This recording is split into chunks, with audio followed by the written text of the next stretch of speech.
Oi, gente. Boa noite, tudo bem?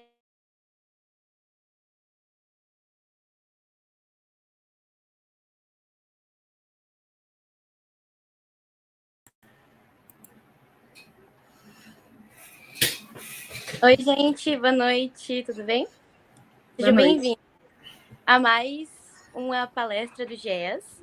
Meu nome é Glenda, eu sou integrante do GES da Universidade de Sorocaba. Hoje a gente trouxe para vocês uma palestra bem interessante. O tema é Conhecendo Borboletas, Criação e Manejo sob Cuidados Humanos, com a bióloga Maiara dos Santos. A Maiara possui graduação em Ciências Biológicas pela Universidade São Judas Tadeu em 2016. É pós-graduada em Manejo e Conservação de Fauna Silvestre pela Universidade de Santo Amaro. Fez especialização em biotérios pela Escola Superior do Instituto Butantan e está fazendo uma especialização em Gestão, Auditoria, Perícia e Licenciamento Ambiental pela Faculdade do Vale do Aço. Atua no Museu Catavento desde 2015 e atualmente desempenha o papel de bióloga responsável pelo setor de jardim zoológico. É encarregada também pela elaboração de relatórios para a Secretaria de Infraestrutura e Meio Ambiente do Estado de São Paulo, o CIMA, e pelo IBAMA. Desde 2022, exerce a função de responsável técnica pelo plantel de animais na Casa Histórica Casa da Donana. A gente agradece a Maiara pelo convite, por ter aceitado o nosso convite. É um prazer receber você aqui. A gente vai pedir para o pessoal que está assistindo fazer as suas perguntas no chat. Coloca a hashtag perguntas, que no final da palestra a Mayara vai responder todo mundo. No final da palestra, a gente também vai enviar um link para vocês preencherem os seus dados para a gente poder mandar o certificado. Espero que vocês gostem da palestra. E agora eu vou passar para a Mayara. Oi, gente, boa noite. É um prazer estar aqui. Muito obrigada pelo convite. Já vou adiantar vocês que assim, eu fico muito nervosa com a apresentação. Mas vamos lá, vou tentar dar o meu melhor. Vou tentar, não, vou dar o meu melhor. Eu vou espelhar aqui para vocês a transmissão. Eu acho que ainda não está aparecendo.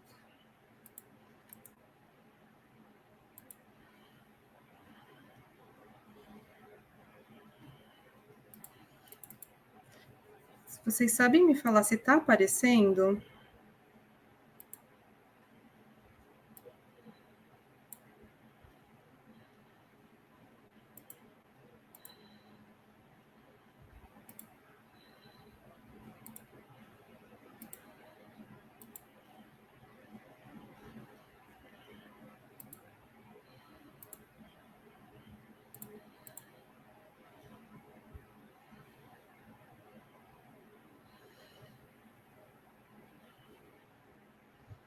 Gente, já está aparecendo a transmissão ou ainda não?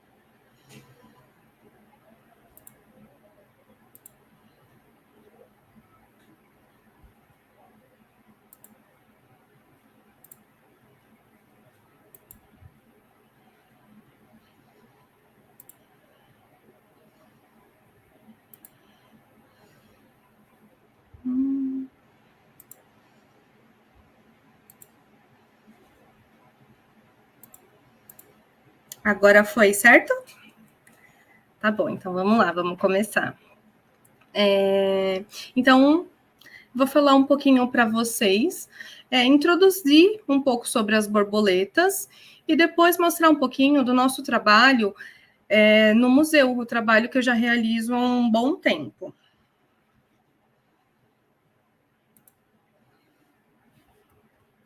Então, quem sou eu? Eu não vou me apresentar de novo, as meninas já apresentaram, né? O que eu posso falar? Eu trabalho no museu já há 8 anos, eu comecei como estagiária, lá eu virei monitora sênior, fui orientadora de sessão, então cuidava das partes de química, biologia, até que me colocaram para cuidar do setor de jardim zoológico, que eu vou explicar um pouquinho para vocês lá na frente do que é esse setor de jardim zoológico.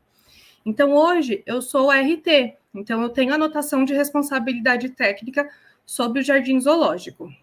E aí eu coloquei aqui que apesar da cara de brava, que eu sei que eu tenho, eu sou muito tranquila, eu falo muito, então, se estiver passando do tempo, vocês me dão um aviso, por favor. Eu amo mar, então tudo que tem a ver com mar, com água, eu adoro. E eu amo dormir, gente.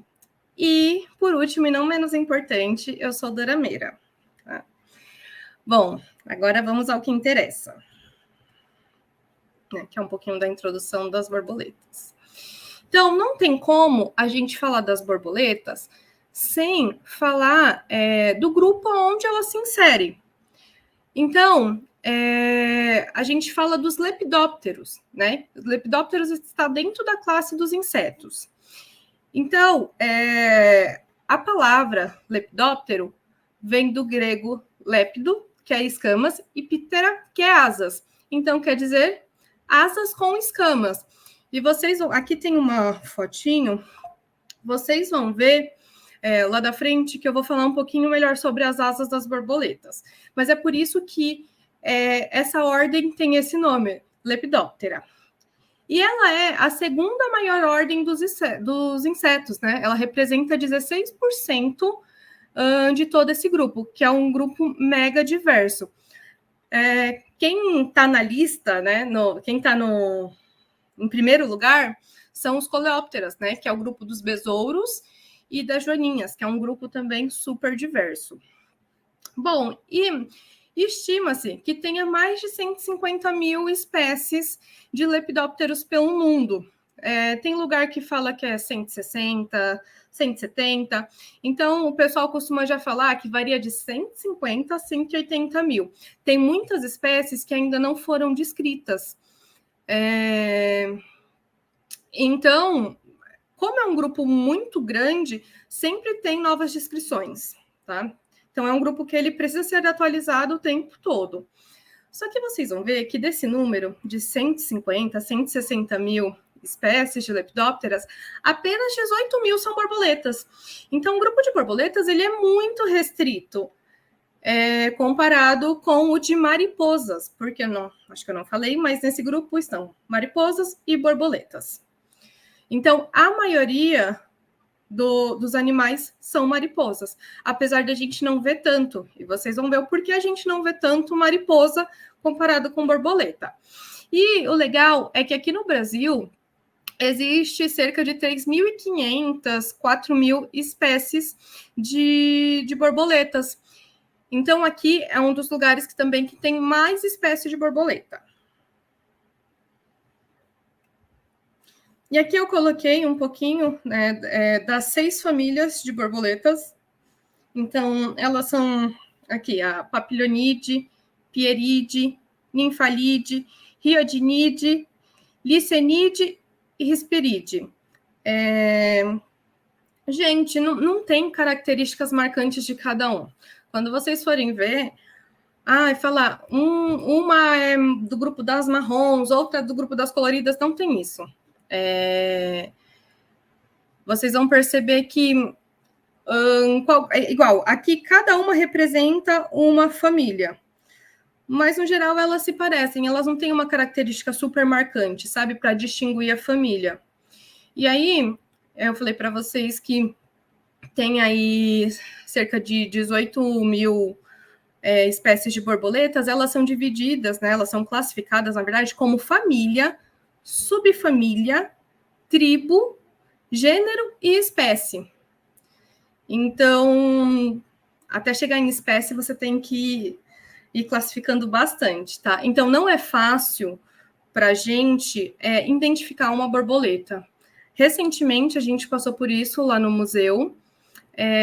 Acho que eu não falei para vocês, mas eu trabalho no Museu de Ciências, né? E a gente lá tem uma coleção pequena de lepidópteros, cerca de 600 espécimes, e a gente começou a tentar identificar. E foi um trabalho de meses até conseguir identificar. E eu já adianto para vocês, trabalhar com mariposa é muito mais difícil. Mariposa tem mais de 20 famílias. Então, assim, é complexo para você conseguir identificá-las. Bom, eu falei para vocês, então, que o grupo Lepidopteras, ele contempla borboletas e mariposas. Mas qual é a diferença, né, desses animais? Gente, antes de falar as diferenças, eu gosto de deixar muito claro que, assim, nada aqui é uma regra. Tudo tem exceção, tá? Mas a gente consegue aí, de repente, imaginar se é borboleta ou mariposa. Então, horário do voo. Normalmente, as mariposas, elas voam à noite, enquanto as borboletas têm o voo diurno. E até seria por conta disso da gente não ver tanta mariposa, né? Porque seria no horário que nós não estamos ativos. O tipo de antena, então no próximo slide, eu mostro um pouquinho das antenas para vocês, mas a gente tem antena filiforme, que é só um fiozinho aqui para mariposa, mas tem plumosa, tem fusiforme, tem outros tipos, né, de antenas. E a da borboleta, ela é como se fosse uma lanterninha, um fósforo. Então, ela tem essa parte mais fininha e a ponta como se fosse uma bolinha. Mas também nem sempre vai ser assim, tá, gente? Uma outra diferença é a posição das asas em repouso. Então, quando vocês verem lá o animal pousando, a hora que pousou de asa fechada, é borboleta. Pousou com asa aberta, mariposa. E essa diferença está na musculatura das asas. E, assim, o que acontece? A gente vê borboleta com asa aberta também. Só que, normalmente, quando a gente vê elas com asa aberta, é porque elas estão tomando sol. Isso é bem comum. Ou abrindo e fechando. É sempre tomando sol. A maioria das vezes. Sempre não. Cores das asas. Então, a gente tem as mariposas com as asas num tom puxado para cinza, preto, branco. Já as borboletas mais coloridas. Porque você imagina se a gente tiver... Mais uma vez, gente, tem, tá? Mariposa colorida. Mas imagina a mariposa, ela sendo colorida à noite. Ela vai ficar muito visível para os predadores. Então, por isso que ela tem essas cores mais puxadas, assim, mais sóbrias, né? Vamos falar assim. E corpo e cerdas. O corpo da mariposa, ele é mais robusto, enquanto o corpo das borboletas, eles são mais fininhos, né? E cerdas. A mariposa, ela costuma ter como se fossem uns pelinhos no corpo. A borboleta, ela pode ter, mas é menos. Eu falei para vocês aqui do tipo de antena, né? Dos tipos. Então, a gente tem aqui, a mariposa, ela tem uma gama maior de tipos de antenas do que a borboleta. Então, a gente tem plumosa, filiforme. Aqui a gente tem a clavada. E eu coloquei aqui, ó, duas imagens. Essa imagem que ela é bem comum, assim, de mariposa, porque elas parecem fofas, né? Nessas imagens. Elas são fofas, mas essas imagens dão a entender que elas são mais fofas. E aqui, ó, eu tenho uma antena de borboleta, tá? Bem de pertinho. Gente, falando agora do ciclo de vida desses animais. A gente costuma falar que são animais holometábulos, né? Então, eles sofrem uma metamorfose completa.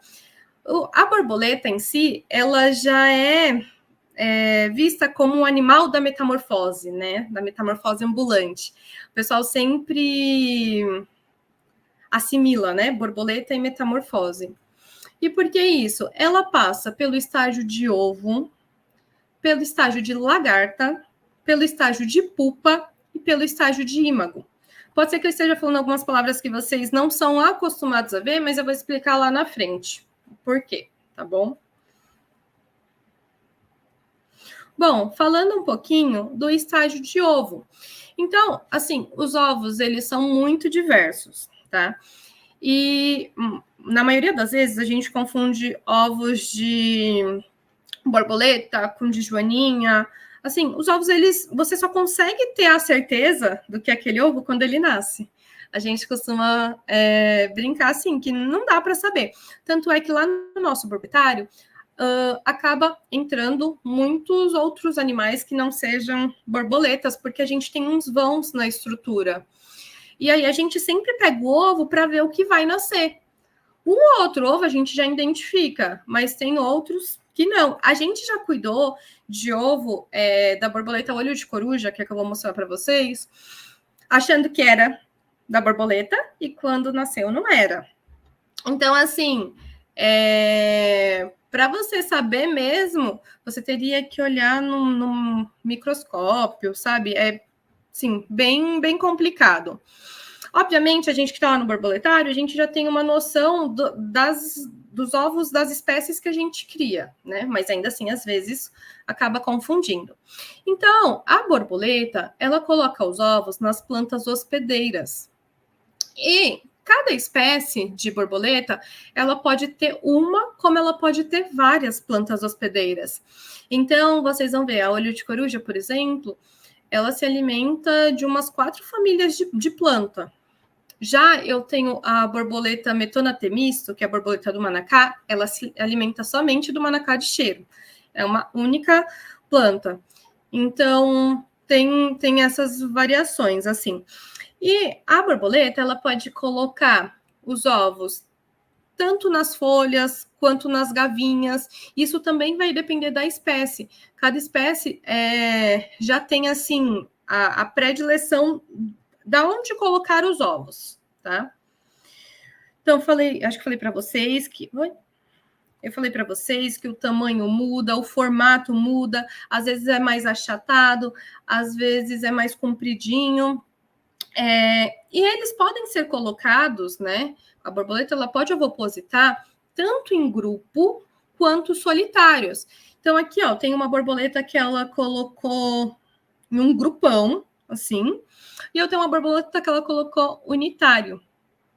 E por que isso? Por exemplo, tem borboletas que são borboletas, a fase de lagarta da borboleta é canibal. Então, as borboletas, já sabendo disso, elas colocam um ovo por folha, para evitar essa disputa quando os animais nascerem.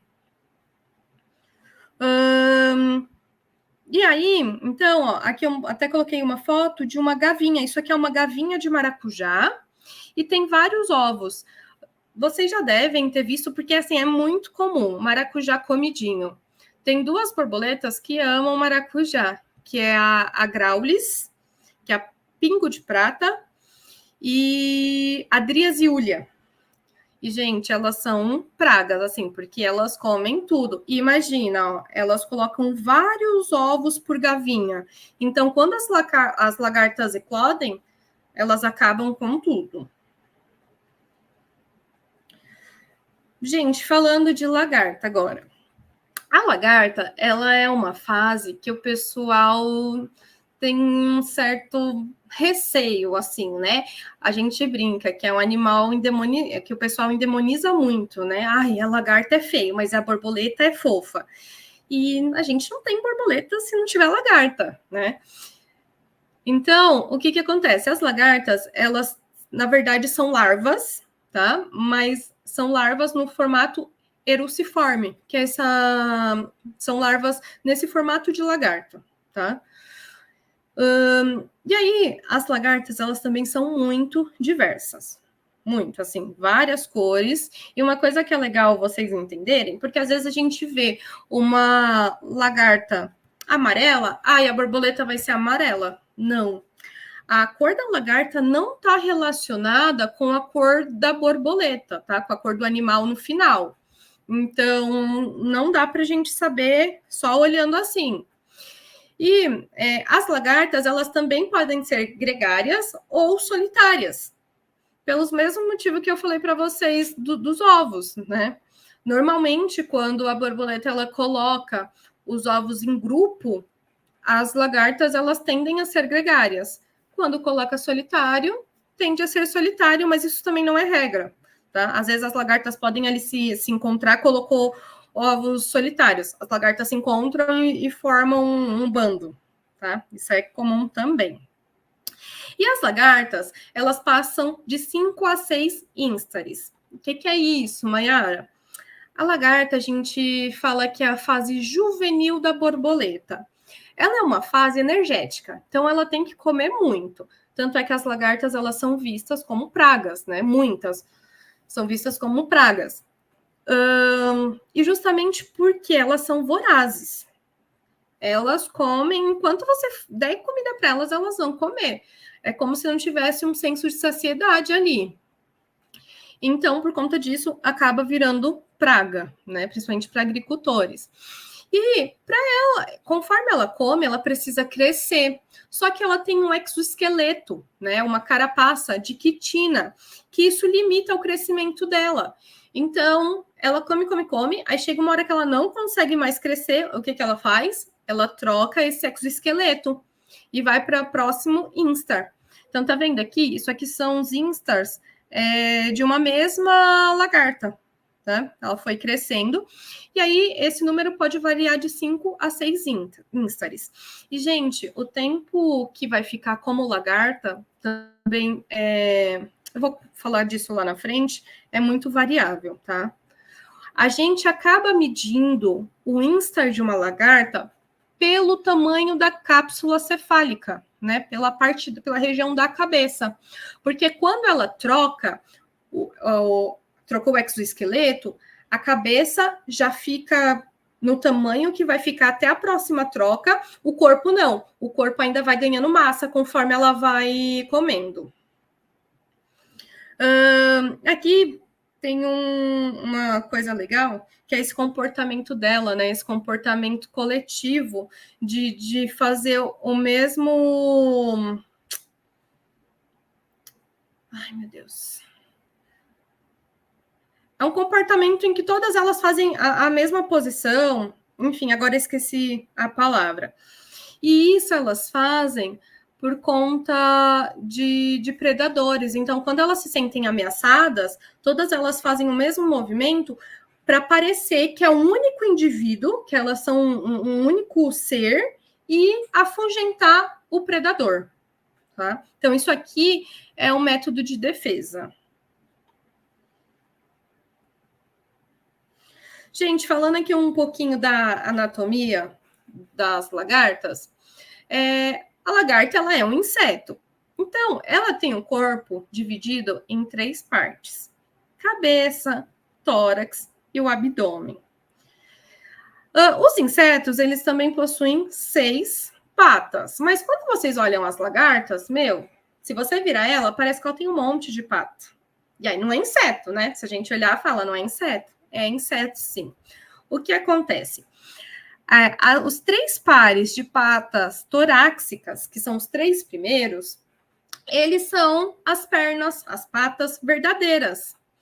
O resto de patas que a lagarta tem pelo corpo, a gente costuma chamar de pseudopatas, ou falsas patas. Normalmente, essas patas são como se fossem ventosinhas, que elas se prendem na vegetação. Então, tem diferença, tá? Eu falei aqui da cápsula cefálica. As lagartas, elas não têm olhos, elas têm ocelos. Os ocelos, eles conseguem distinguir luminosidade, basicamente isso. Então, ele é mais sensorial, ele não forma a imagem, tá? Então, ela consegue saber se é claro, se é escuro. E basicamente isso. E elas respiram aqui pelos espiráculos. Se vocês pegarem uma lagarta na mão e olhar no ladinho dela, normalmente a gente consegue observar esses espiráculos, né? Que é por onde acontecem as trocas gasosas. Elas levam para as traqueias o oxigênio, né? O oxigênio entra por esses furinhos, que são os espiráculos, e aí passa pela traqueia, pelas traqueias, né? E distribui o oxigênio pelas células do corpo.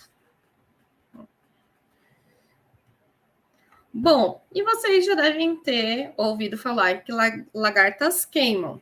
E lagartas queimam? Queimam. Mas não são as de borboleta, são as de mariposa.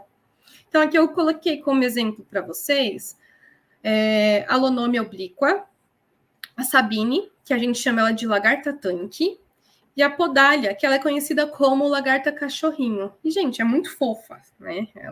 Essa daqui, ela é muito fofa. Mas o que acontece? As toxinas, elas estão justamente nesses pelinhos, né? Nas cerdas. Então, como que os acidentes acontecem? Quando a pessoa bate, ou põe, ou pisa, coloca a mão em cima. E aí, o que acontece? Esses pelinhos é como se eles quebrassem e a toxina acaba entrando na região do corpo. Então, vocês já devem ter visto, às vezes tem uma lagarta subindo na perna da pessoa e não tá queimando. A hora que a pessoa vai lá e dá um tapão, começa a queimar a mão. Por quê? Na parte de baixo, normalmente não tem essas cerdas. É lisinho. Vai ter mais na região de cima, aqui na lateral. Então, depende da espécie. Então, lagarta de borboleta não queima, tá? Ah, e aqui teve uma época lá no museu que a gente teve um problemão com essa Sabine, porque elas infestaram a nossa mangueira no jardim. A gente, inclusive, teve que interditar o jardim porque era tanta que elas estavam caindo da mangueira. E caindo em cima de visitante, caindo em cima da gente. Então, assim, foi bem caótico. E no caso dela, ela não chegava a queimar, era mais uma urticária. Então, quando a gente encostava nesses pelinhos, nossa, ficava coçando e era o dia todo coçando. Tá? Então, assim, nem todas também dão essa sensação de queimação. Não sei se vocês já ouviram falar de acidentes lonômicos, que é justamente provocado por essa lagarta que eu mostrei pela primeira, que é a Lonomia obliqua. E a Lonomia, ela tem aquele comportamento de ser gregária. Então, por que quando acontece acidentes com elas, os acidentes tendem a ser um pouco mais problemáticos? Porque normalmente você não vai encostar em uma lagarta, você vai encostar em várias, né? Não é só uma que está ali tranquila e calma. E esse daqui, ó, são as cerdinhas das lonômias. E as lonômias, para melhorar ainda mais, elas têm como plantas hospedeiras árvores frutíferas. E são várias árvores. Abacateiro, mangueira. Então, assim, não é só uma, são várias. E uma coisa muito legal é que o Instituto Butantan, ele produz um soro antilonômico. Ele é o único país a produzir esse soro. E eu falei para vocês, né, que eu falei não, na verdade, leram que eu fiz especialização em biotérios no Instituto Butantan. Biotérios animais de laboratório, né? E eu fiz estágio no Instituto Butantan também, recente, tem menos de um ano.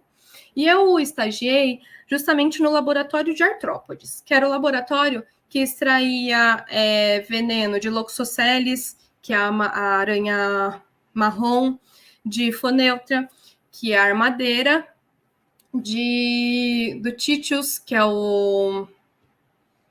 Meu Deus, eu esqueci agora o nome. Tô com um caranguejo na cabeça. Gente, eu esqueci o nome. Que tem um ferrão. Eu tava falando hoje. Eu vou lembrar, depois eu falo para vocês. O nome do animal tá na ponta da língua. Que é o Titius cerulatus. Escorpião.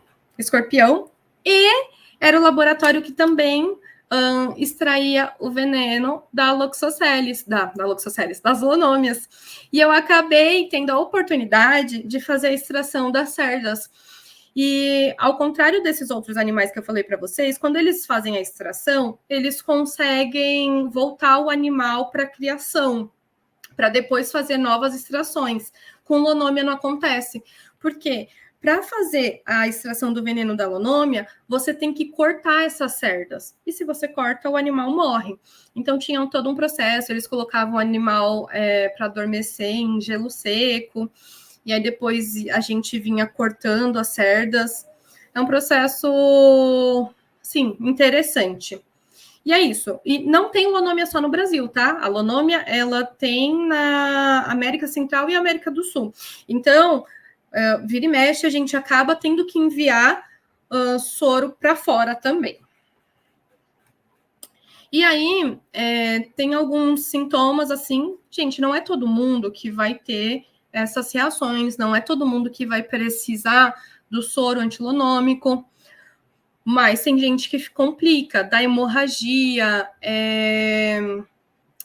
da insuficiência renal. Então, uma coisa bem comum é a hematúria, né, que é o sangue na urina. Então, tem uns quadros bem complicados e pode levar a óbito também.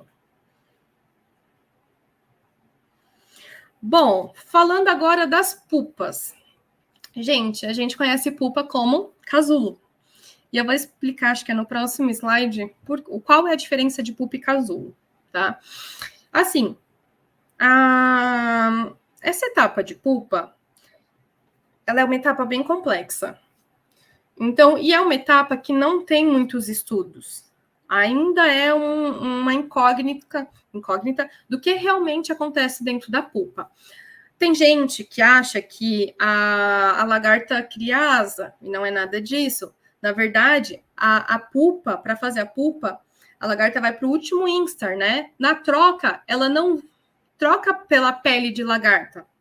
Ela troca por essa casca de exúvia. Então, o animal, ele meio que se dissolve, ele faz um sopão de células indiferenciadas. E aí acontece uma reorganização das células e dos tecidos, tá?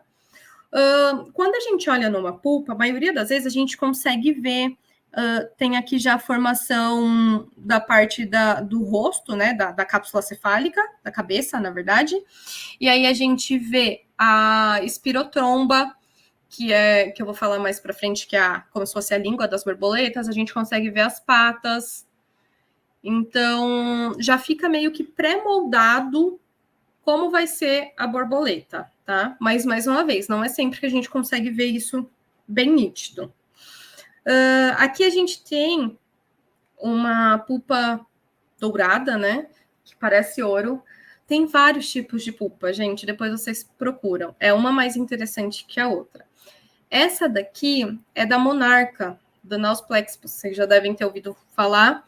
E o legal aqui na pupa da monarca é que a gente consegue ver quando a borboleta está formada. Não é em todas que a gente consegue ver, mas essa exúvia, que a gente chama, ela costuma ir ficando meio transparente, conforme a borboleta ela vai se formando. Então, a gente consegue acompanhar o desenvolvimento, tá?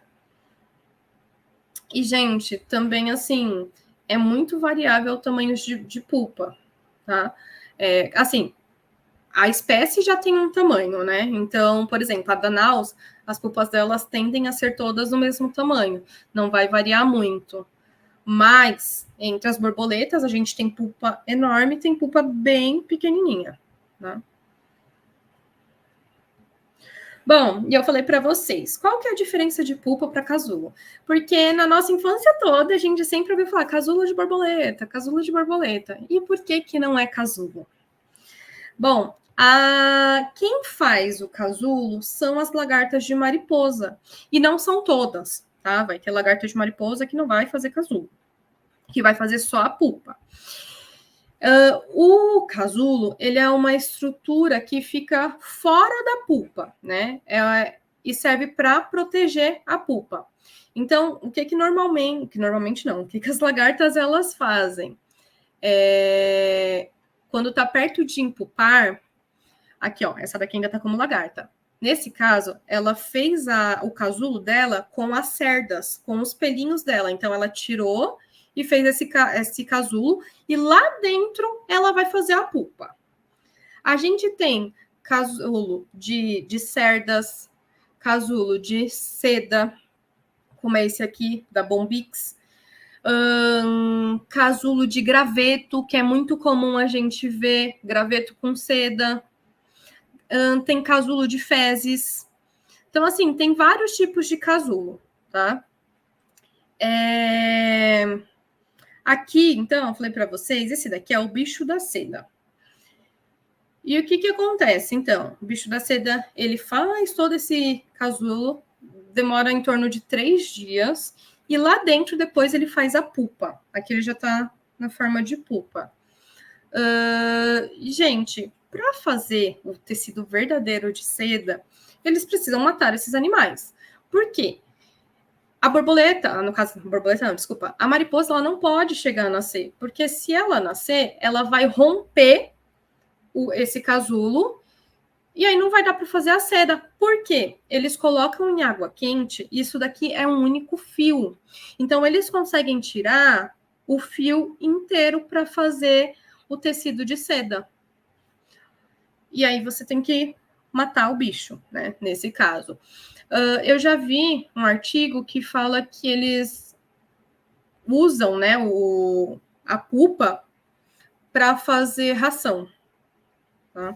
Então, eles acabam... Mayara, Oi? desculpa interromper você, tá bom? Mas você pode desligar a sua câmera e ligar de novo? Porque ela travou. Eita, tá bom. Peraí. Acho que se você desligar e ligar, ela volta. Eu já volto.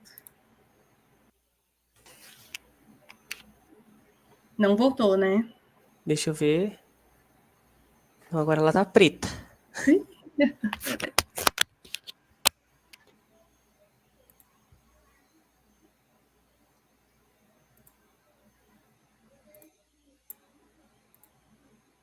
Não?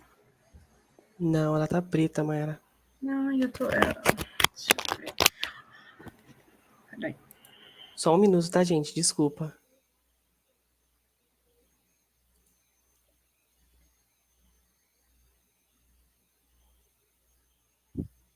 Voltou? Obrigado por avisar, tá, gente? Aí, voltou, Mayara. Agora tá certa. Tá Obrigado, bom. viu? Desculpa atrapalhar. Desculpa eu.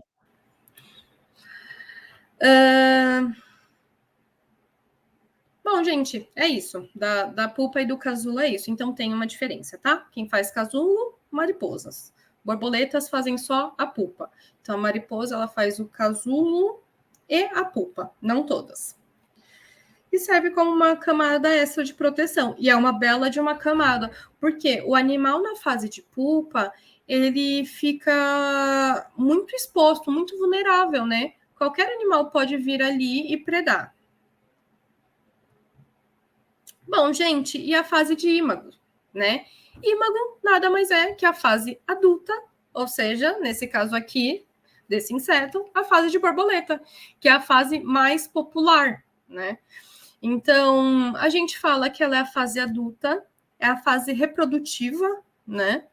Tanto é que tem animal que ele nasce, se reproduz e morre.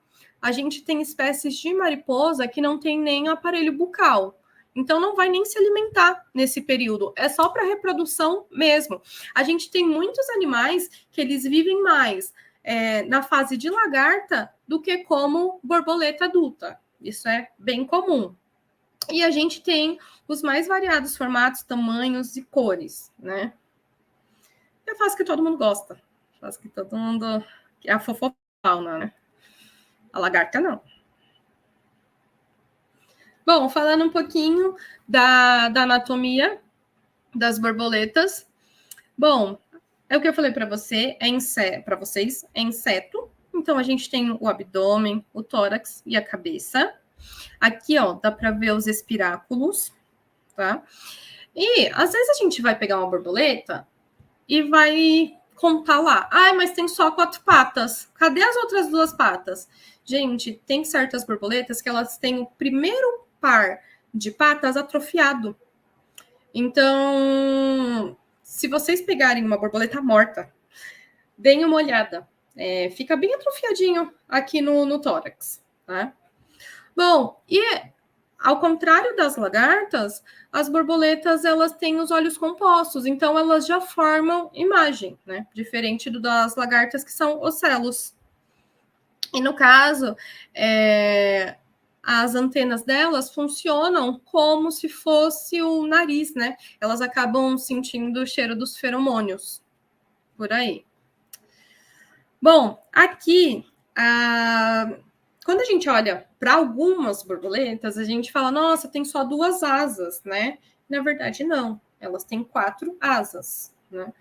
Então, os 2 primeiros, próximo à região da cabeça, a gente chama de asas superiores. Aqui até cortou, mas é asas superiores ou dianteira. E as duas asas de baixo, asa inferior, ou asa traseira, asas traseiras.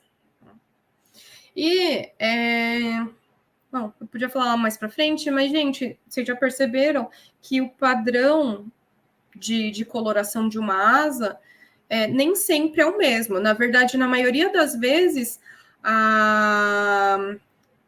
as cores, o padrão, né, de desenhos da região frontal dela é diferente da região dorsal, tá? Isso é bem comum. Bom, gente, asas de borboleta. As asas, elas são compostas por minúsculas escamas, tá? E tem vários formatos, várias cores, justamente porque são essas escamas que dão as cores para as asas das borboletas. E elas são extremamente sensíveis, é por isso que eu falei de vocês pegarem borboleta, e depois falei para não pegar só se estiver morta, porque, gente, quando a gente pega na asa da borboleta, pode perceber que sempre fica um pozinho na mão. E o que é isso? São essas escamas. Então, a gente ajuda a deteriorar essas asas se a gente ficar pegando. Então, o certo é não pegar, tá? Vocês já devem ter ouvido aquela história de que o pozinho da asa da borboleta cega. Não cega. O que acontece? Imagina você pegou na asa de uma borboleta e coçou o olho. Gente, vai acontecer a mesma coisa que aconteceria se vocês passarem a mão no chão e passar no olho. É um organismo estranho que está ali na região do olho. Então, pode acabar causando uma infecção. Mas, assim, o pó da asa da borboleta não cega. Tem até umas histórias que talvez o pessoal tenha inventado isso justamente para não tocarem nas asas, né, desses lepidópteros, justamente porque é muito sensível. Então, se você pega, vai ele tirando, né? E se vocês pegarem uma borboleta morta, passem a mão bem forte nas asas. Vocês vão vendo que vai ficar transparente. Vai saindo todas as escamas, até ficar transparente. Bom, gente, alimentação. Do que as borboletas se alimentam? O principal alimento é o néctar de flores.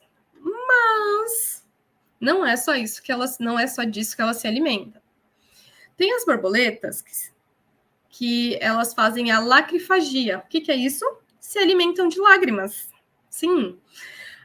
Não sei se vocês já viram uma imagem dessa, que é crocodilo com borboletas pousadas, ou tartarugas, enfim, répteis, assim. E elas estão fazendo o quê? Se alimentando das lágrimas desses bichos, tá? Parece mentira. Ou de qualquer secreção ocular, não precisa ser só a lágrima, tá? Nossa, e crocodilo chora? Chora, gente. Não tem aquela frase, aquela expressão, né? Lágrima de crocodilo, quer dizer quando a pessoa é falsa. Mas por que isso? A glândula lacrimal dos crocodilos, na verdade, desses répteis, jacaré também, elas ficam bem próxima à região da boca. Então, quando esses animais eles estão se alimentando, tende a sair essa secreção, esse choro, né? Mas é um choro falso, porque quem fica triste comendo, né? Ninguém. Então, eles não estão tristes. Mas acaba, né, saindo esse tipo de lágrima. E elas se alimentam. Frutas maduras. Então, para não falar podre, tá? Elas gostam de frutas podres também. Gente, mais uma vez, vai depender de cada espécie, tá? Não são... Cada espécie tem a sua predileção alimentar, que a gente fala. Minerais de poças de água. Se vocês olharem, tem bastante imagem na internet de, tipo, borboletas na margem de rios, de lagos. É porque ali tem bastante sais. E elas acabam se alimentando desses sais. Inclusive, para o macho, esses sais, eles são essenciais para ajudar na reprodução. Então, os machos procuram bastante. E nem tudo é mil maravilhas. Então, a gente tem aqui borboletas que se alimentam de excrementos de outros animais, né? Então, de fezes. Olha aqui o tanto de borboleta nessas fezes. Justamente por conta de sais. de carniça, também tem. E eu não coloquei aqui, porque acaba que eu li isso de uma mariposa, mas tem uma mariposa que ela se alimenta de sangue. Mas, gente, eu não falei disso. Mas eu já citei. O que acontece? A borboleta, ela tem o aparelho bucal do tipo sugador. Então, é como se fosse um canudinho e ele se enrola, tá? E na hora que ela vai alimentar, desenrola. Igual uma língua de sogra. E é do tipo sugador. Então, vai sugando ali. Então, assim, essa mariposa que eu vi, que ela se alimenta de sangue, não é que ela pica igual um inseto. Ela pica e suga o sangue. Não. Ela vê ali que tem alguma ferida de animal exposta, ela vai se alimentando daquele sangue, tá? Mas ela não chega a picar. Bom, gente, reprodução. As borboletas, elas têm uma reprodução sexuada, né? E aí, macho e fêmea se atraem através de feromônios. Inclusive, tem algumas espécies em que o macho nasce primeiro que a fêmea para já esperar quando a fêmea nascer, tá? Ele já está lá ativo. Quando a fêmea nascer, já copulam. Algumas espécies têm voo de cortejo, não são todas. E a fêmea, ela tem uma bolsinha no abdômen chamada espermateca. Então, o macho, ele passa o esperma dele para a fêmea, tá? E no momento, a fecundação só vai ocorrer no momento da oviposição. Então, a hora que ela for ovopositar, é que vai ser fecundado. E esse acasalamento, ele pode durar minutos como horas. Gente, a olho de coruja, ela fica horas. 3, 4, 5, 6 horas. Tipo, é muito tempo mesmo. A metona também fica muito tempo. Inclusive, a metona é engraçado porque quando elas precisam voar, só um bate as asas. Se eu não me engano, é o macho. O macho, ele carrega a fêmea acasalando. E a fêmea, ela fica parada, imóvel, tá? Então, é bem legal, é bem bonitinho ver eles acasalando, tá? Bom, eu vou mostrar para vocês esse vídeo. Isso é o nosso borboletário às 17h50. Por que isso? Eu vou falar lá da olho de coruja, mas ela tem o hábito crepuscular. Então, ela voa no comecinho da manhã e no finalzinho da tarde. E o horário que eu sei que normalmente elas voam, isso também depende do dia, porque se escurecer mais rápido, elas começam a voar antes, e se demorar para escurecer, elas passam um pouquinho desse tempo também para começar a voar. Mas lá no nosso borboletário, cerca de 17h45, 17h50 é quando começa. E assim, no máximo 6h10, 6h15 já parou. Também depende da época do ano, né? Então, esse aqui é o nosso borboletário, vocês vão ver, isso é olho de coruja.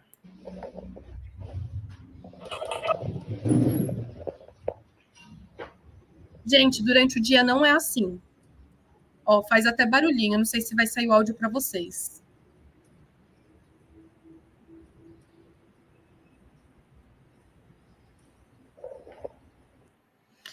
Então, assim, durante o dia elas ficam paradas, quietas. Tem um dia ou outra que elas estão mais ativas, mas não é assim, tá?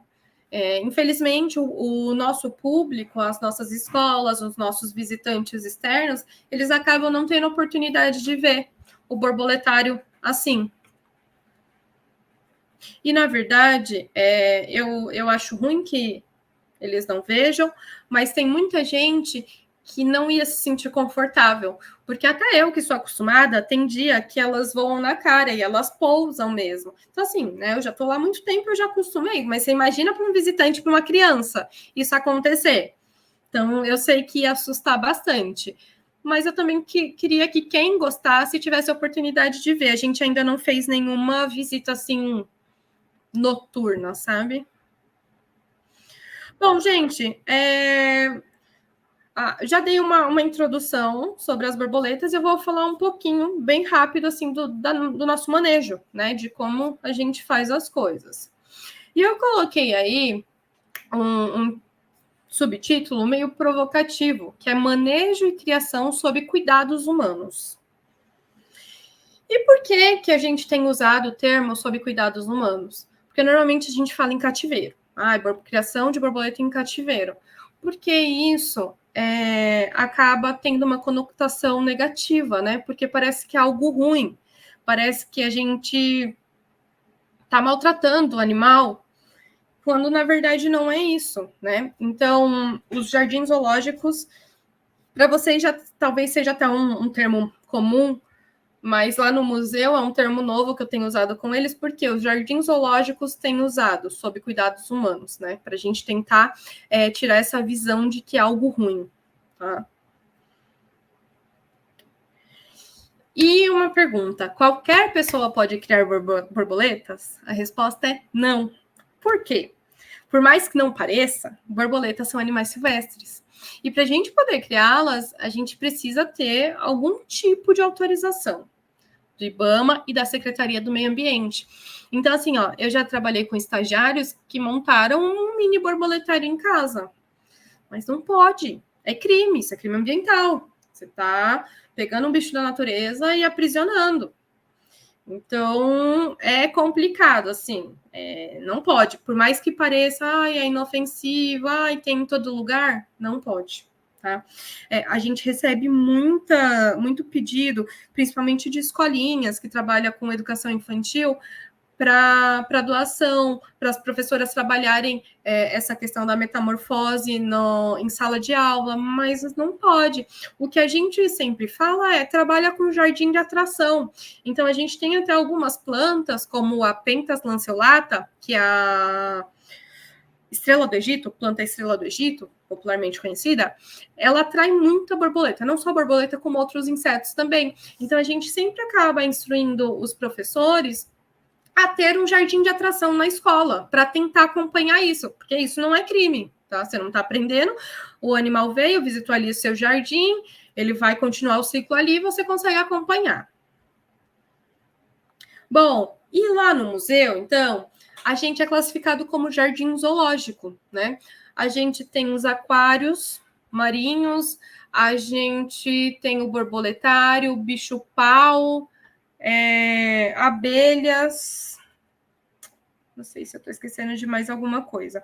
E aí, por conta disso, lá em 2010, quando o museu abriu, eles tiraram, né, essa documentação de jardim zoológico. E para você poder expor um animal, igual a gente expõe, no caso, o nosso borboletário, todo local precisa ser como jardim zoológico, tá?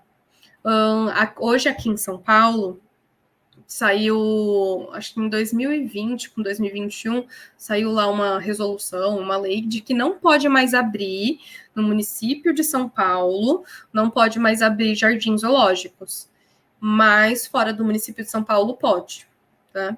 Então, aqui eu coloquei só duas leis, assim, que é o principal para a gente, que a gente segue, né? E recentemente, a gente começou a tentar seguir também o CONSEA, que é o Conselho Nacional de Controle de Experimentação Animal. Por mais que a gente não faça, né, a gente não faz a experimentação animal assim ativa, a gente tem muitos estagiários que eles fazem TCC lá com a gente, mas a gente não é cadastrado como, a gente não entra, tá, nessa questão de experimentação animal, pelo menos não ainda. Só que a gente tem um problema na lei que não tem lei nem resolução normativa para invertebrados. Então, quando a gente entra em uma dessas, acho que é nessa instrução, eu não lembro agora em qual dessas aqui é, quando a gente entra, tem lá, para jardim zoológico, tem falando mamíferos, primatas, répteis, eles passam diretrizes, né, de recinto. E no caso, para borboleta, para inseto no geral, não tem. Então, meio que a gente faz as coisas e a gente propõe para a Secretaria do Meio Ambiente e aí ela vê se aceita ou não. Mas eles não têm expertise para isso. Então, normalmente, o que a gente pede, né, o que a gente aponta, eles costumam aceitar, justamente porque não tem muito estudo nessa área, sabe? Tá, qual que é o tamanho que tem que ser um recinto de jardim zoológico? Vai ter que ter quarentena? Não vai ter que ter? Então, assim, tudo isso fica por nossa conta. E aí, por conta disso, eu comecei a usar algumas coisas do guia do Conceia, né, que os biotérios, eles usam bastante. Então, eu estou começando a implementar algumas coisas que eu vi lá na pós, no Butantan, começando a implementar para a gente, porque eu vou mostrar para vocês nosso laboratório. Nosso laboratório não tem cara de laboratório. E eu quero que ele comece a ter essa carinha, sabe? O museu, ele precisa ver a gente como um setor de jardim zoológico, porque eles ainda não enxergam assim, né? Bom, mas eu vou mostrar para vocês. Aí aqui eu só coloquei as autorizações da secretaria que a gente tem, né? Então, a gente inicialmente começa com autorização prévia, autorização de instalação, autorização de uso e manejo. Então, todos os animais que eu vou manejar tá aqui nessa autorização. E, se eu não me engano, eu preciso renovar ela a cada 5 anos. Autorização de transporte. Então, quando eu dou borboleta, até falei hoje com a Ana, que eu estava indo para Diadema para doar bichos. Quando eu faço isso, eu preciso emitir no site da secretaria uma autorização de transporte, né? Que seria como se fosse uma guia de transporte. E autorização de manejo in situ. Eu estou com uma autorização, tá para sair, uma autorização de captura de borboleta, porque até então, só para vocês entenderem, o nosso plantel, ele foi sempre de cativeiro, né?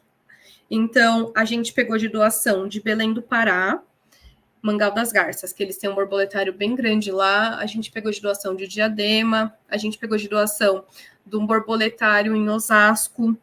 Então, sempre foi assim, uma troca, né? Só que agora a gente quer uma borboleta que eles não têm. Então, eu acabei fazendo todo um plano de manejo in situ, porque eu vou pegar esse animal da natureza para ver se eles aceitam, mas está caminhando bem. Eles pediram só mais algumas documentações e acho que a gente vai conseguir. No momento, a gente não trabalha com nenhuma espécie que é ameaçada, né, de extinção. Então, inclusive, essa espécie que eu quero, eu falei para vocês dela, é a Metona temista, a borboleta do Manacá. Em qualquer Manacá tem delas, tá? E aí a gente... como a gente tem muito manacá em volta do museu e tem muitas dessas borboletas, então a gente acabou fazendo um plano de trabalho para a captura delas ali no próprio museu. Bom, gente, queria mostrar para vocês, essa é a minha equipe. Então, na verdade, está faltando uma pessoa aqui.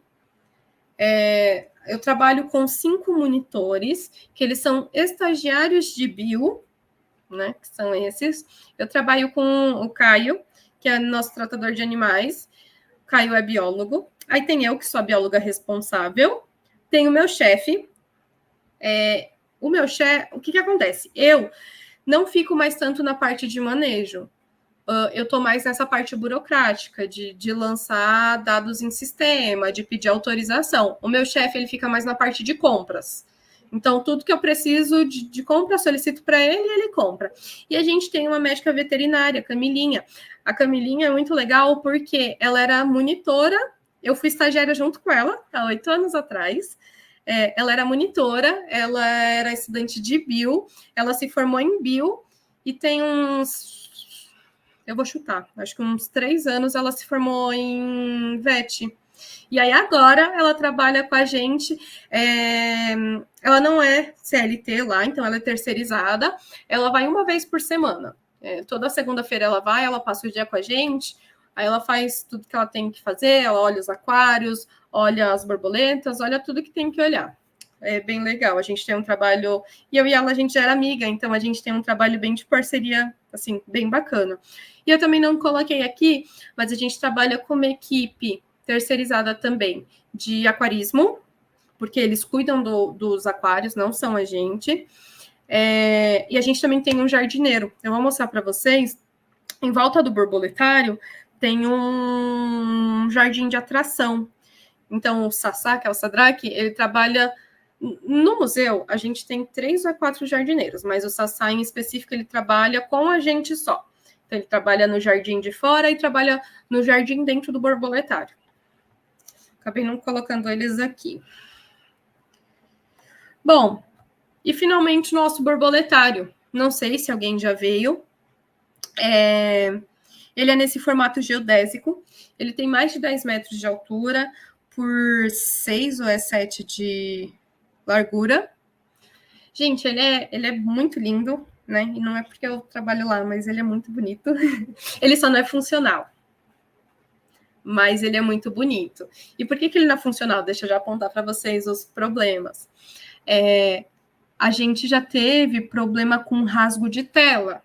E aí? E para a gente trocar? A gente tem uma manutenção fortíssima no museu, mas eles não têm a expertise de mexer numa estrutura dessa, porque para trocar você tem que tirar tudo e colocar um novo. A gente tem uns de reserva. Só que de repente você pode tirar um ferro desse e cair a estrutura toda. Não é assim. Mas basicamente, para a gente fazer a manutenção dele é muito difícil. Tá?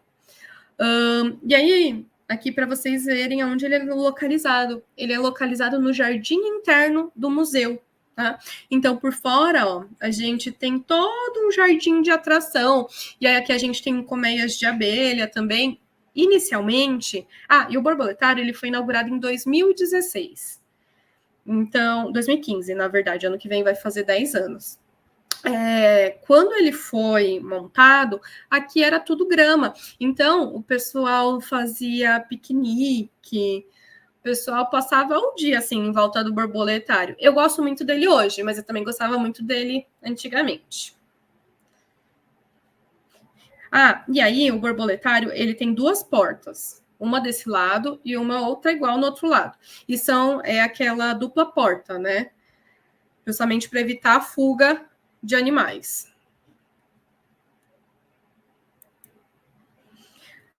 Bom, e aqui é um pouquinho de como ele é dentro.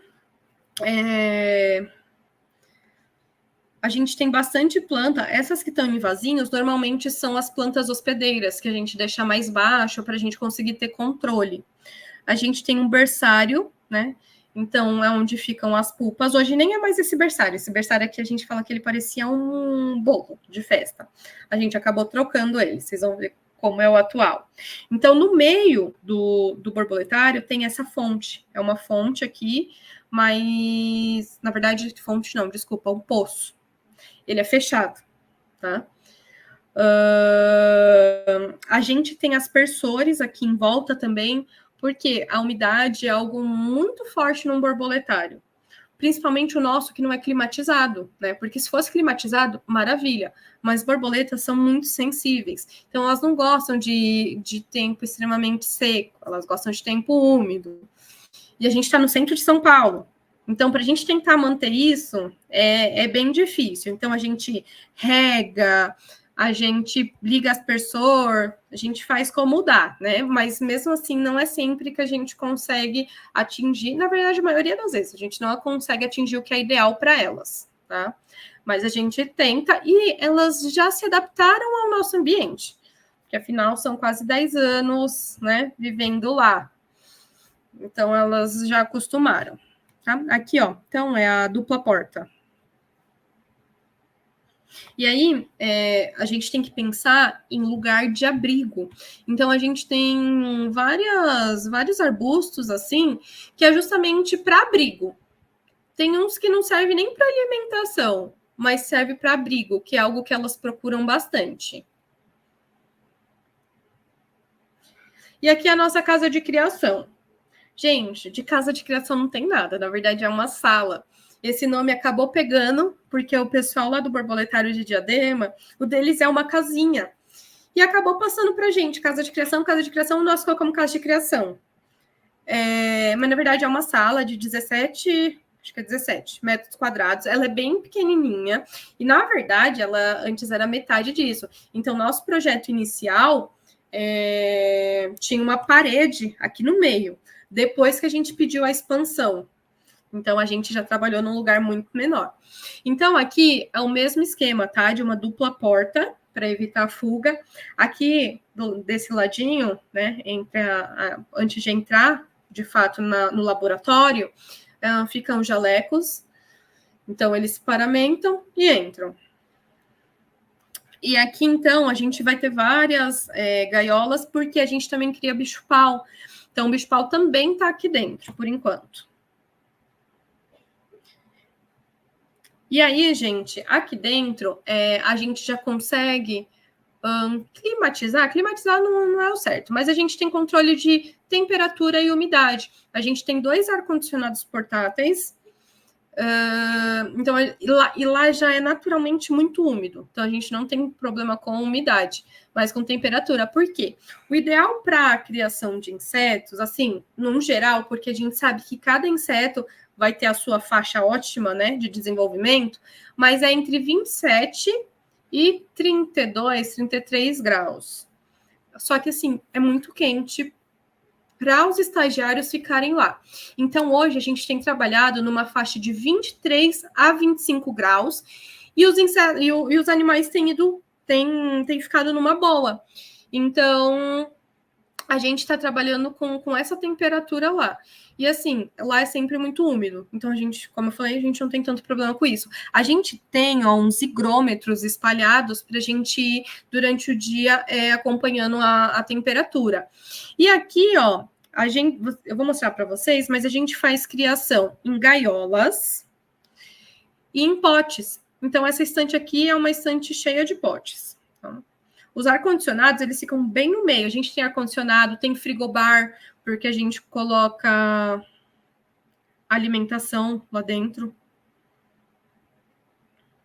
Bom, e falando das espécies que a gente tem, antes de eu entrar no manejo dentro da casa de criação, tá?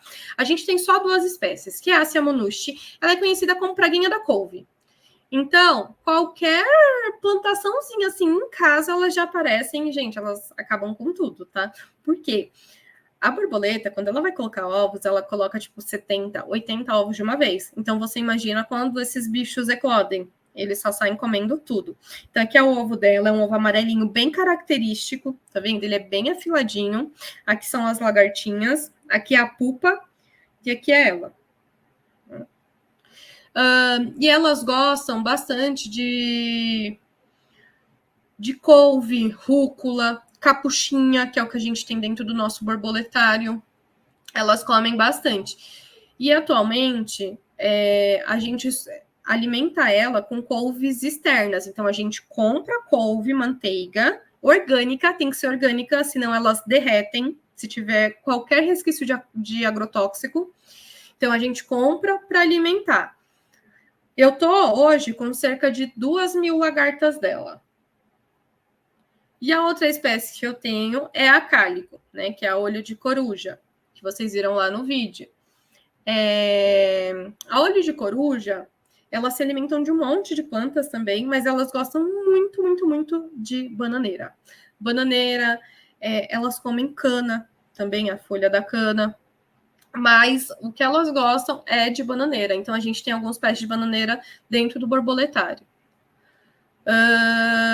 E olho de coruja, ela tem esse nome, né? Justamente porque ela tem esses falsos ocelos aqui, né? Que é para afugentar, lembram os olhos de uma coruja, e é para afugentar os predadores. Gente, a olho de coruja, ó, o ovo dela também é bem diferente, tá vendo? É branquinho, ele é maior. Quando elas nascem, eu vou mostrar elas pequenininhas. Vocês vão ver que elas são minúsculas. Depois, isso aqui é minha mão, ó. Depois vocês vão ver também que elas ficam. Então, esse animal aqui é um animal que demora de 3 meses, 3 meses e meio para atingir esse tamanho, tá? Então, e como borboleta, vai viver 1 mês e meio, 2 meses. Então, é aquilo que eu falei para vocês, o animal vive mais como lagarta e vocês né, podem imaginar o tanto de alimento que eu tenho que dar para chegar nesse tamanho. Então, a gente tem um investimento, assim, né, com relação à comida bem forte, bem alto, né, com as lagartas. Aqui a pupa dela é uma pupa bem grande, e aqui tá mostrando ela dos 2 lados, que é aquilo que eu falei para vocês, que nem sempre, na verdade, na maioria das vezes, a região ventral é diferente da dorsal. Bom, e uma coisa que a gente faz, então, é a coleta de ovos. Então, as borboletas, elas estão lá, elas reproduzem, as fêmeas ovopositam, e o que a gente vai e faz? Tira. Então, isso daqui, ó, é ovo da borboleta Acia monusti, que é a branquinha. Isso aqui é a capuchinha. Então, o que eu falei para vocês, ó, quando elas colocam ovos, elas colocam um monte de uma vez. E aí, o que a gente faz? A gente põe dentro de uma plaquinha. Quando elas nascem, o primeiro alimento delas são os ovos, mas não é só os ovos delas. Se elas nasceram, ainda tem ovo que não eclodiu, elas começam a comer os outros ovos. Então, sempre que a gente faz coleta, gente, isso aqui foi uma coleta minúscula, porque assim, às vezes a gente pega 5, 6 plaquinhas cheias de ovos por coleta. Então, quando a gente coleta, a gente costuma colocar do mesmo dia, tá? Justamente porque elas tendem a eclodir tudo mais ou menos junto, perto do mesmo horário, se foram colocadas juntas. Então, a gente sempre deixa pelo menos do mesmo dia. Antes, a gente tinha até horário. Então, as que foram coletadas no dia 19, isso aqui é de 2020, ó, as que foram coletadas no dia 19, às 11 horas, não vai ficar junto com as que foram coletadas às 15 horas, tá? E quando a gente não coleta, o que acontece? Isso daqui, ó. Isso aqui é uma capuchinha, né? Uma capuchinha. Olha o tanto de lagarta. Olha o tanto de lagarta que nós pegamos. E aí, imagina você pegar esse tanto de lagarta que tá aqui no chão. Tá? Então, é por isso que a gente acaba não deixando na vegetação. Senão elas comem tudo e depois fica muito difícil de pegar elas.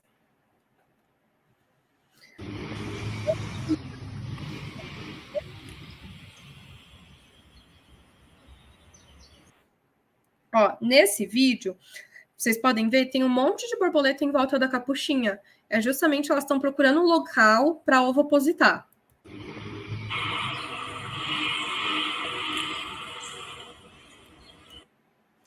Gente, eu vou dar uma aceleradinha, mas já tá acabando, tá? E aqui eu tenho uma olho de coruja ovopositando.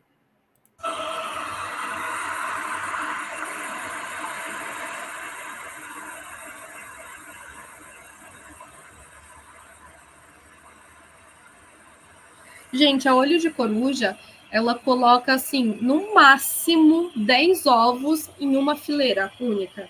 No máximo. É muito difícil a gente achar mais que 10. E, ó, os ovos dela são bem maiores. Aqui, gente, ó, são ovos das olhos de coruja. Ó o tanto de ovo que tem. Né? E aqui já tem algumas lagartinhas que nasceram. Então, a gente também coleta. E esse daqui, ó, é um pote que eclodiu um monte de lagarta da olho de coruja, da Caliglioneus. Então, imagina, ó, elas são minúsculas. Para a gente pegar, a gente pega com muito cuidado, tá? E é isso, eclode tudo. Normalmente, quando elas são coletadas juntos, elas eclodem juntos.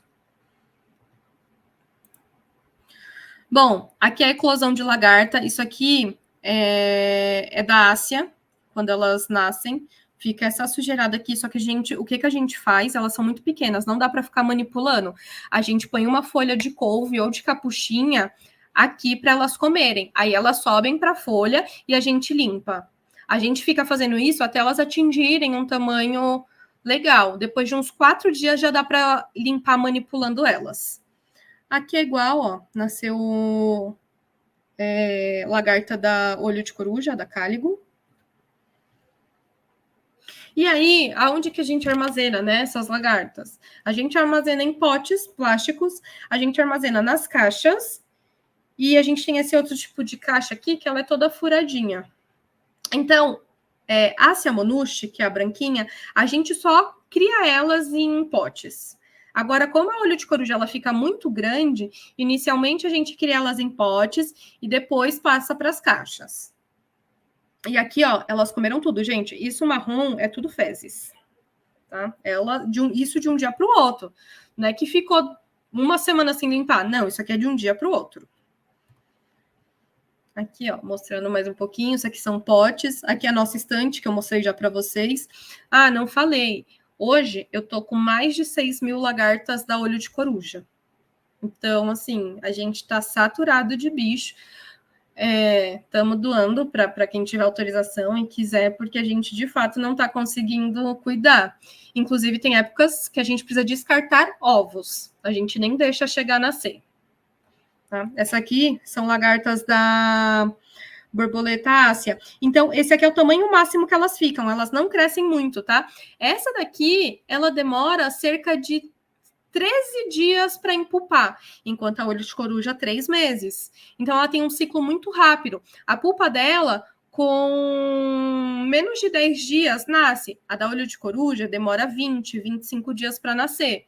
Então, a Ásia, ela tem um desenvolvimento muito rápido. Aqui é limpeza, tá? Então, a gente limpa e a Ásia, ela tem fezes muito úmida. Então, a gente sempre põe esse papelzinho embaixo, ou a gente está trabalhando agora com serragem. Então, a gente põe a serragem. Com o papel, eu preciso limpar todos os dias. Com a serragem, a gente percebeu que a gente pode demorar de 2 a 3 dias para limpar. Alimentar todos os dias, mas para trocar, para fazer a limpeza dos potes, dá para demorar 3 dias, porque a serragem ela vai puxando a umidade. E aqui é a mesma imagem para mostrar, né, o tanto de fezes das olhos de coruja. E aqui, ó, eu acabei de realizar uma limpeza da caixa. E aí vocês vão ver como que fica a caixa bonitinha quando a gente acaba de limpar. Ó, a gente empendura as folhas para não ficar em contato com as fezes. Olha ela comendo. Ó, bonitinho. E elas fazem barulho, gente, que é o barulho da folha sendo cortada.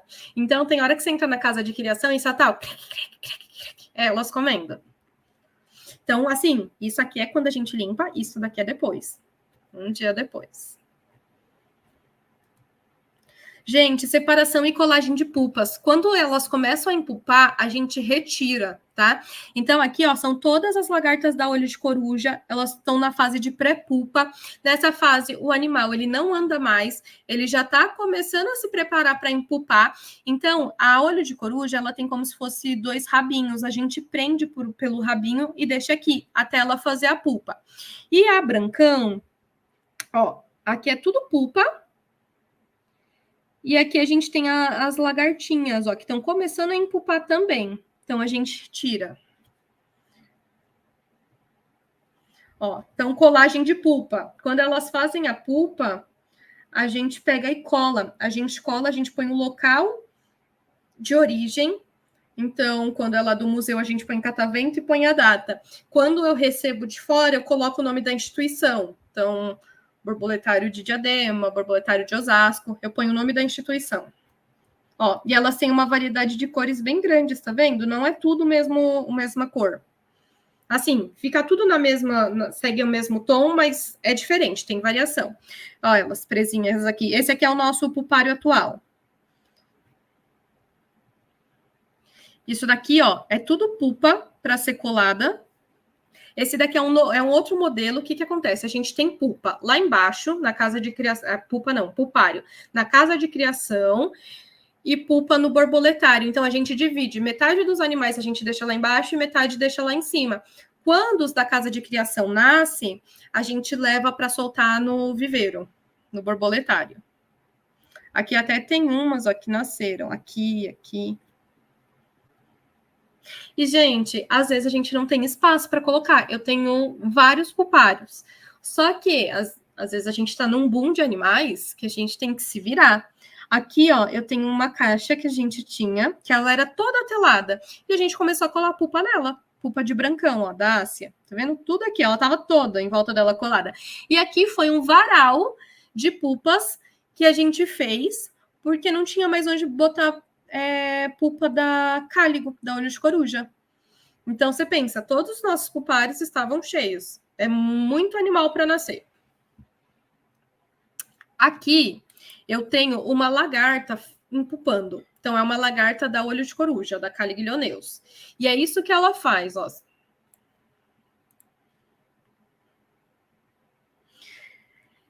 Esse vídeo tá na time-lapse, né? Mas esse processo aqui, ele dura cerca de 5 minutos, tá? Talvez um pouquinho mais. Aí ela fica assim e depois ela cria o formatinho mesmo, assim, ó. E ela vai secar assim.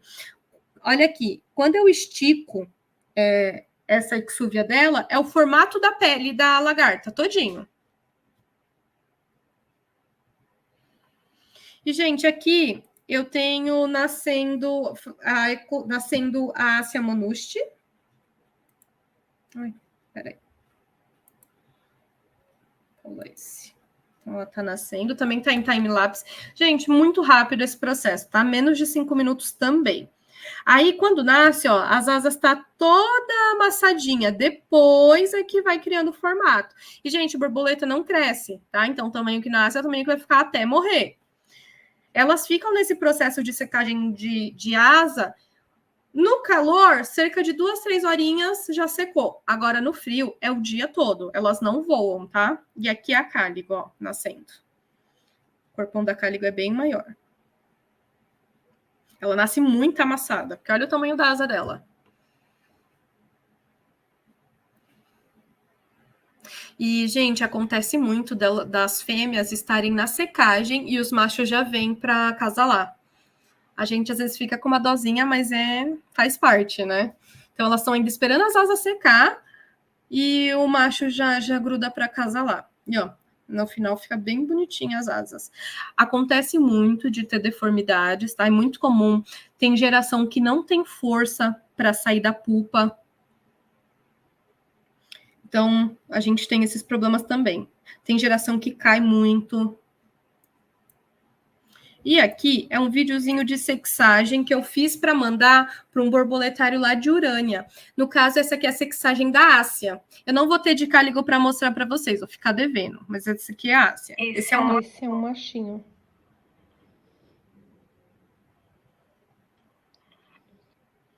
Ó, o macho, ele tem como se fosse 2 ganchinhos, tá? Ele é mais pontudinho, a genitália. E essa daqui é a fêmea. Vocês vão ver que ela abre igual uma florzinha.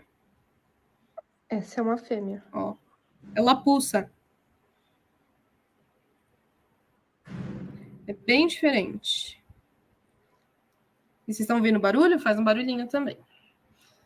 A cáligo, gente, toda borboleta dá para você ver pela genitália, se é macho ou fêmea, e tem umas que tem dimorfismo sexual acentuado, né? Então, a cáligo, no abdômen dela, o macho tem uma escama dourada, que a fêmea não tem. Queria ter uma foto para mostrar para vocês, mas acabei não encontrando.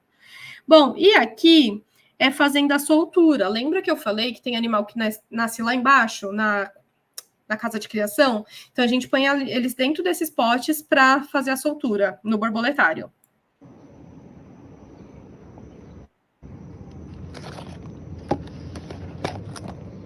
Ó, e elas já estão super ativas.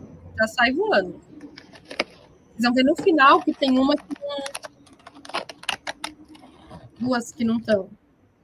A gente balança. Se voar, tá bom. Se não, eu pego e coloco ela de ponta cabeça na vegetação, para continuar secando.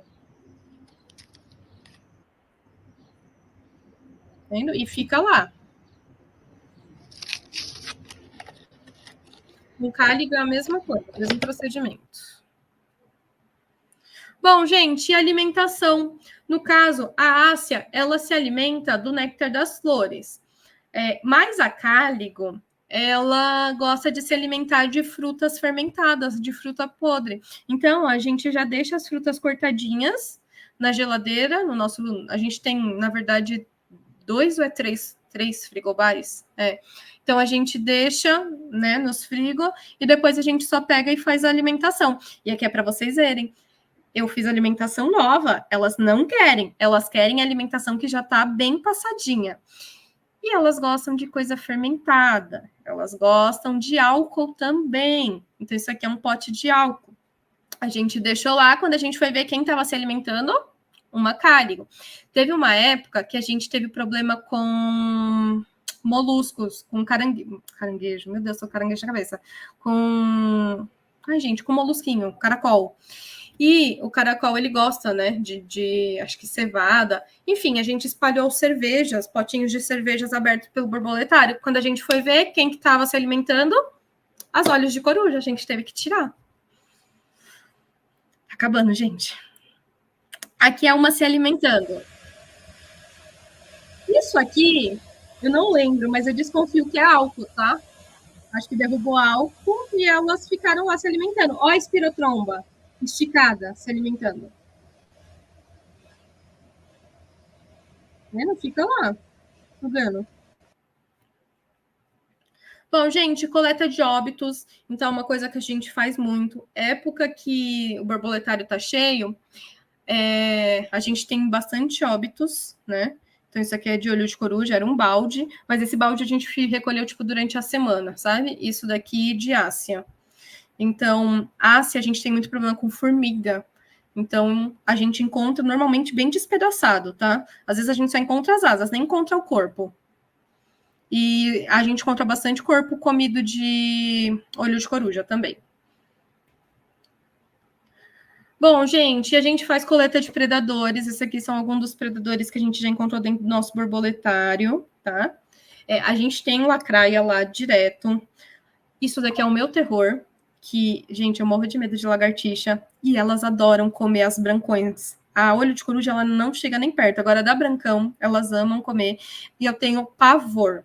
Assim, pavor. E elas comem pupa. Então, se a gente deixar o pupário aberto da noite pro dia, quando a gente voltar no outro dia, elas têm... Não come tudo, mas, tipo assim, tá faltando umas 3, 4. É tira e queda. A gente tem isso aqui, que é Cotésia aglomerata, que a gente toma muito cuidado, que é uma vespa que parasita lagarta de Ásia. Então, a gente já encontrou lá dentro também. E aqui, ó, pode ver, tem tipo um besourinho em cima da pupa, tá se alimentando. Essa daqui são aranhas, Argilope argentata, se eu não me engano, é aranha de jardim, e essa daqui parece uma licozinha. Por mais que ela não coma, a borboleta, as teias, elas fazem teias e as borboletas ficam presas. Parece mentira, mas eu já peguei cáligo em teia delas, e ela é bem grande. Essa é a fêmea. Bom, gente, e acontecem várias outras intercorrências, né? Aqui, ó, é uma lagarta parasitada. Essa imagem é da internet, porque eu não achei das nossas, mas já aconteceu com as nossas. Isso aqui são larvas da Cotésia aglomerata, daquela vespinha. Então, elas parasitam, elas colocam ovopositam dentro da lagarta. Quando as larvas eclodem, elas começam a comer a lagarta, né? Isso aqui são pupas, ó, elas são todas avermelhadinhas. E por que isso? A gente tem problema com uma bactéria, esqueci o nome agora, mas é uma bactéria que atinge elas na fase de lagarta e elas acabam ficando desse jeito. O que acontece, gente? Queda. Isso daqui, ó, é uma lagarta que caiu de cáligo, caiu da bananeira e estourou. E ó, a parte do intestino dela saiu toda. Isso aqui, gente, frio, tá? Foi em maio de 2021, 22, por aí, acho que 2022. Elas estavam paradíssimas por conta do frio. A gente acabou colocando elas dentro do pupário e a gente colocava e elas ficavam. E a gente perdeu bastante por conta do frio. E isso daqui, uma detetização que fizeram no museu. E acabou atingindo as lagartas. As lagartas, as bananeiras, nossas bananeiras, e acabou levando bastante bicho a óbito. Isso faz menos de um ano. Então, agora toda detetização que tem, eles estão passando antes para a gente tirar todos os bichos do prédio, enfim, para esse tipo de situação não acontecer mais. Bom, gente, a última coisa que eu gosto de falar é a limpeza e manutenção do espaço. Isso é extremamente importante, porque se você não tem um viveiro que esteja propício para os animais, não adianta, tá? Então, tem gente que acaba... Eu converso muito com os meus monitores, do tipo assim, gente, cuidar dos animais é nossa prioridade, mas a gente também precisa cuidar do espaço. Senão, eles vão nascer e eles não vão ter alimento, eles não vão ter onde ovopositar. Então, a gente trabalha bastante com a manutenção do nosso espaço. Bom, gente, eu dei uma corridinha agora no final, mas era isso que eu tinha para falar para vocês. E passou até do tempo, me desculpa.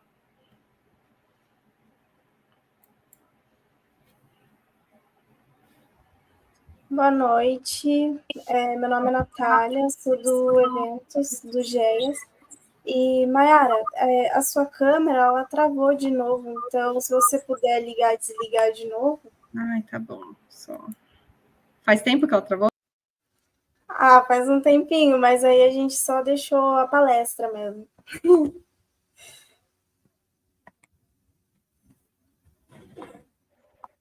Foi. Agora foi. Foi. Muito obrigada pela palestra, foi super interessante. E agora nós vamos responder as perguntas. Certo. Então, vamos para a primeira pergunta. Certo. A Júlia Félix perguntou, tem como distinguir um macho de uma fêmea? Eu acredito que você já tenha respondido na sexagem, né? Ela fez antes essa pergunta, mas se você quiser repetir... Não, é aquilo que eu falei. A gente olhando pela genitália, dá para saber se é macho ou fêmea, porque aquela estruturinha de 2 ganchinhos para macho e a fêmea abrir, ela meio que vale para todas as espécies. Mas qual que é o problema? Por exemplo, mariposa, o corpo delas é coberto de pelinho. Então, para você ver a genitália, fica meio difícil, mas é o mais seguro. E quando o animal tem dimorfismo sexual, tem espécie que o macho e a fêmea são muito diferentes. Então, você já bate o olho e já sabe o qual é. Não. Mas pela genitália é mais seguro. Próxima pergunta. A Laura Gomes perguntou, tem como visitar ou fazer estágios no borboletário? Tem, a gente tem um programa de estágio no museu, né? No geral, a gente trabalha hoje, acho que com mais de 120 estagiários. E aí tem que olhar lá no site do Museu Catavento. No Trabalhe Conosco, eles sempre abrem vaga para estagiário. Certo. E para visitar também tem como, tá? É livre, assim, de final de semana a gente abre para as escolas, então são grupos pré-agendados, mas de final de semana tem senha. Então você vai visitar um museu e você pega uma senha para o borboletário, porque são visitas monitoradas. Ah, entendi. A próxima pergunta é da Glenda. Ela perguntou, quais são os cuidados que temos para não levarmos predadores para dentro do borboletário? Olha, no caso, a gente não tem a dupla porta, o que a gente sempre faz é dar uma olhada, assim, uma geral mesmo, na pessoa, porque a gente está justamente no jardim de atração. Então, corre esse risco de você acabar levando algum bicho para dentro. Então, o que a gente orienta o monitor, tanto na entrada quanto na saída, é dar uma geral no visitante. O visitante sai direto com borboleta. Então, se ele sai com borboleta, ele pode entrar com outro animal. Mas é mais isso que a gente faz. Tá? E a gente faz a coleta. Então, é coleta manual mesmo, todos os dias. A equipe, tanto manhã, tem uma equipe de manhã, uma equipe à tarde. Ela faz a busca de predadores/invasores. Entendi. A próxima pergunta é da Eduarda Oliveira. Ela perguntou, como se obter a autorização para o manejo e criação de borboletas? Para profissionais que fazem manejo de animais, esse processo é facilitado? Olha, para quem já tem autorização, por exemplo, para quem já é cadastrado como jardim zoológico ou como criadouro conservacionista, é mais fácil. Para a gente que é pessoa física, acaba ficando um pouco mais difícil, mas é como eu falei, aqui em São Paulo, a gente já não está podendo mais ter essas licenças. Agora, fora do município, é tranquilo. Por exemplo, tem um senhor para quem eu trabalho, ele tem uma condição bem bacana e ele quer ter um borboletário.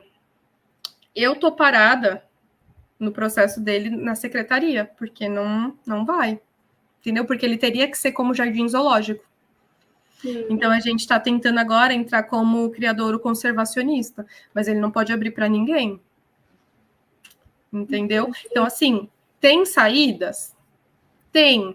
Principalmente se você estiver fora do município e principalmente se você for ter como arcar, porque isso eles pegam muito pesado. Como que você vai fazer para manter esse espaço? Isso. Entendi. A próxima pergunta é da Laura Gomes. Ela perguntou: como é feito o controle genético na criação? Gente, posso falar por borboletários? Não é feito. É tudo a mesma matriz. É tudo assim, né? A gente brinca, mas, por exemplo, a matriz de Diadema, a minha matriz veio de lá. Então, a minha nem é matriz, né? A dele veio de Osasco. A de Urânia, que é aqui no interior, veio da nossa. Então, quando você vai ver, é todo mundo aparentado. Então, a gente acaba não tendo uma renovação genética, tá?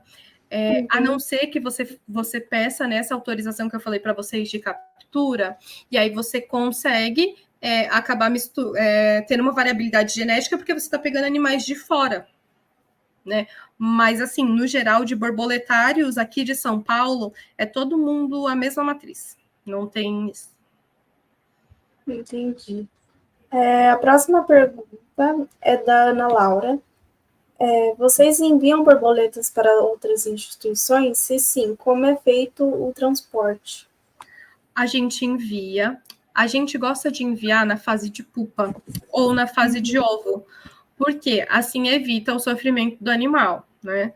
Porque você imagina o incômodo que não é para uma borboleta ela ficar dentro de um envelope entomológico viajando. Até o momento, a gente só enviou para instituições aqui em São Paulo, né? Instituições que são cadastradas, igual tem o Museu Biológico, que é o zoológico de insetos. A gente enviou bicho-pau para eles. Aí, bicho-pau não teve jeito, mas é aqui perto. Então, foi no carro, foi no monte de caixa. Mas a gente já recebeu de Belém do Pará, que eu falei para vocês, de Mangal das Garças. E esse foi um dos problemas, porque eles estavam enviando também borboletas, e inclusive era viagem de avião. Então você pensa em como esses animais e como as pupas, porque eles na época também enviavam pupas, chegavam aqui. Eu não peguei essa época, mas tem companheiros meus que participaram de toda a tour, e eles falaram que não deu certo, porque chegava muito animal morto e pupa estragada. Então, dá para fazer? Dá, mas o ideal é que seja no estágio de ovo, que aí não tem sofrimento, assim, né? Vamos falar. Ou como lagarta. Entendi. A próxima pergunta, eu acredito que seja João Vitor. Quais são as melhores frutas para deixar fermentando para servir para as borboletas frugívoras? Laranja. Elas adoram laranja. Elas gostam de um cítricozinho. Mas é que assim, a gente renova bastante. É mamão. Eu falo pro pessoal que elas comem melhor do que a gente. É que eu não como fruta, né? Então elas com certeza comem melhor do que eu. Porque assim, toda semana eu tô no mercado comprando fruta para elas. Então, abacaxi, elas amam. Abacaxi e laranja. Eu acho que é o carro-chefe, assim, delas. Legal.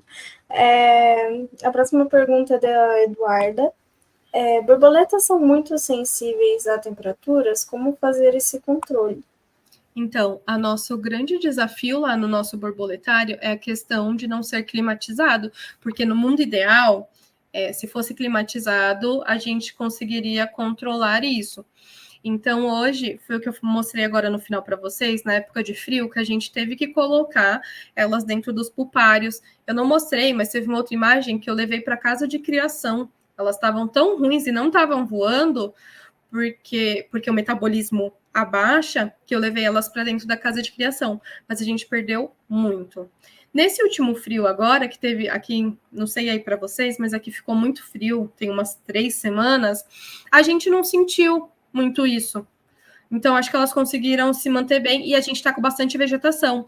A vegetação, ela é uma forma de manter também, porque acaba virando uma barreira física, né? Contra vento, frio. E para o calor é a mesma coisa. Como eu falei para vocês, elas precisam muito de abrigo. Elas sempre procuram abrigo. Então, a gente acaba tentando deixar, mas é como a gente dá para controlar. E aí, quando está muito quente, liga aspersor, quando a umidade cai, rega, mas é assim que a gente vai fazer, tentando fazer esse controle. Entendi. A próxima pergunta é da Ana Laura. Ela perguntou: existe tratamento para doenças que aconteçam nas borboletas? Gente, aqui no nosso borboletário, a gente não achou nada. O que acontece? Lagarta ficou doente, vai morrer. E não falei para vocês, mas um método que a gente usa para saber se a lagarta ela tá legal é o tempo que ela demora para virar. Então a gente vira uma lagarta e a resposta dela é que a gente vê se ela tá letárgica ou não. Quando tá letárgica, a gente já, opa, não tá legal. Então a gente vê assim, pelo tempo que ela demora para virar. E aparência, né? Tem uma série de coisas assim que dá para ver. E quando a gente localiza um animal que está estranho, a gente põe o pote inteiro em quarentena. Então, aquele pote, ele vai ficar em observação, nenhum bicho vai sair nem entrar de lá. Entendeu? Até... Entendi. Porque, assim, normalmente, quando é doença... Eu falei para vocês, tem uma bactéria lá que acomete elas, que elas começam a meio que regurgitar, tem diarreia, todo mundo fica contaminado. Então, a gente não mata, mas a gente já sabe que aquele pote ele está condenado. E aí fica de olho nos demais. Mas, assim, é muito difícil. Lagarta, borboleta ficou doente, a gente olha, a gente já sabe que não... A gente ainda não encontrou o que fazer. Entendi. A próxima pergunta é da Glenda. Ela perguntou: é feita alguma desinfecção do alimento que vem de fora? Sim, acabei não falando para vocês. Gente, é que era tanta coisa, vocês viram, era muita coisa, eu tive que resumir. Mas a gente dá banho de cloro. A gente dilui o cloro. Agora eu não lembro a porcentagem. Mas, tanto com as caixas, com os potes, eu falei para vocês que a gente faz a troca a cada 2, 3 dias. Tudo antes a gente dá banho de cloro para depois poder usar. E com alimento, a gente tem feito a mesma coisa. E isso foi o que deu sucesso nessas 2 últimas gerações. A gente percebeu que a taxa de mortalidade diminuiu assim, eu vou chutar, tá? 80%. Caramba! Fez muita diferença. Legal. Eu acho que acabou as perguntas por enquanto. Se alguém quiser fazer mais alguma pergunta, agora é a hora. E, novamente, eu agradeço por ter disponibilizado seu tempo para dar essa palestra. É uma palestra super interessante, eu acredito que todo mundo gostou. E a gente deixa em aberto próximos convites para outras palestras com você. E para quem estava na palestra, pode responder o Forms. Eu acredito que eles liberaram nos comentários já para emissão de certificado. Então, é isso, pessoal. Aqui a gente encerra mais uma palestra do GEAS. E obrigada de novo por ter vindo, Mayara. Gente, muito obrigada pela oportunidade. Desculpa, eu falei que eu falo muito. Então, e se ficaram dúvidas, eu deixei aí o meu e-mail, pode enviar. E o meu convite para vocês venham fazer a visita. Qualquer coisa, agenda uma visita técnica, porque aí a gente consegue conversar mais, vocês conseguem visitar esses espaços. Porque, por exemplo, a casa de criação, o público não tem acesso. Então, tentem se organizar e venham, a gente vai receber de braços abertos. O museu é incrível, é enorme, tem muita coisa para vocês verem. Tá? Então, fica aí o convite. Tudo bem, a gente vai tentar marcar, então. Tá bom? Muito obrigada, viu? Obrigada, gente. Boa noite. Boa noite. Tchau, tchau.